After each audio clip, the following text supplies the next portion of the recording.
Rajkot railway station નું વાર્ષિક inspection કરવામાં આવ્યું। વાર્ષિક ઇન્સ્પેક્શન દરમિયાન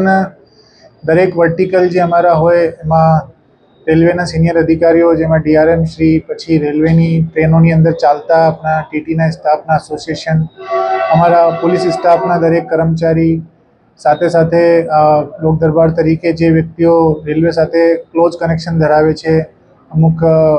પોલિટિકલ સંસ્થાઓ સાથે જોડાયેલા અમુક સામાજિક કાર્યકરો, બાકીના બધા સાથે સંવાદ કરવામાં આવ્યું અને દરેક બાબતથી ફીડબેકના આધારે આખા વર્ષ દરમિયાન પોલીસે જે કામગીરી કરી હોય એમાં કોઈ કમી બેસી રહી ગઈ હોય તો એની બાબતમાં કરેક્ટિવ મેજર્સ લેવાના અને એમના ફીડબેકના આધારે ઓર કામગીરીમાં સુધારો થાય એવા પ્રયાસો પણ હાથ ધરવાના। સાથે સાથે અમારા રેકોર્ડ મેનેજમેન્ટની દ્રષ્ટિએ એક વર્ષની અંદર જે કંઈ કામગીરી થઈ હોય એનું પણ ઇવેલ્યુએશન થાય। માળખાકીય બાબતોમાં શું સુધારા વધારા કરવાના હોય, ક્યાં સંકલન કરવાનું હોય એ બાબતમાં પણ ધ્યાન આપવામાં આવે અને પોલીસ કર્મચારીઓ સાથે સંવાદ કરીને એમને કામગીરી દરમિયાન કઈ કઈ બાબતોનું ધ્યાન રાખવાનું, એનું ઇન્સ્પેક્શન કરીને એમની ફિટનેસ બાબતમાં પણ ધ્યાન આપવાનું, આ બધી બાબતોનો એક સર્વાંગીણ ઇવેલ્યુએશન પ્રોસેસના ભાગરૂપે આ ઇન્સ્પેક્શન કરવામાં આવેલું છે અને એમાંથી અમને ઘણી બધી શિખામણ મળે છે। અમુક વસ્તુ જે છે કરેક્ટ થાય છે, અમુક વસ્તુમાં અમે પગલાં પણ લઈ શકીએ। એ ખરેખર જે બનાવો બને છે એમાં થોડાક દિવસો પહેલાં પણ આપણે જોયું છે, બોટાદ જિલ્લાની હદમાં કુંડલી રેલવે સ્ટેશન છે, ત્યાં એક બનાવ એવું બનેલું હતું અને સારી એવી કામગીરીના દ્રષ્ટિએ એ ડિટેક્ટ પણ થયું લોકલ પોલીસના મારફતે।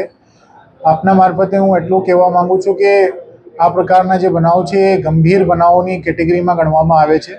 તેમાં રાષ્ટ્રીય સંપત્તિને નુકસાન પહોંચાડવાના ગંભીર ગુનાઓની કેટેગરીમાં ગણવાથી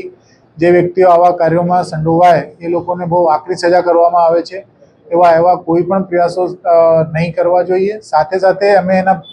પ્રિવેન્ટિવ મેજર તરીકે રેલવેની જે રેલવે લાઇન્સ છે એની આજુબાજુમાં રહેતા વિસ્તારમાં જે લોકો છે એમના સાથે સંપર્ક કરીને એમના સાથે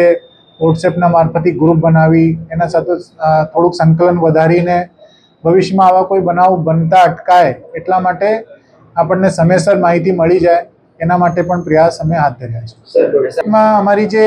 લોકલ એલસીબી ટીમ હોય, સાથે સાથે અમારી ટ્રેન પેટ્રોલિંગની એસ્કોર્ટિંગ હોય, અમારા રેલવે સ્ટેશન ઉપરની જે ચેકિંગ હોય, આરપીએફની સાથેનું સંકલન હોય, જે અટેન્ડન્ટ્સ છે એમના પોલીસ વેરિફિકેશન્સ ને ક્રોસ વેરિફિકેશન હોય। આજે મેં જે ટીટી એસોસિએશન સાથે મિટિંગ કરી એમને પણ આ બાબતની સમજ કેળવવાનો પ્રયાસ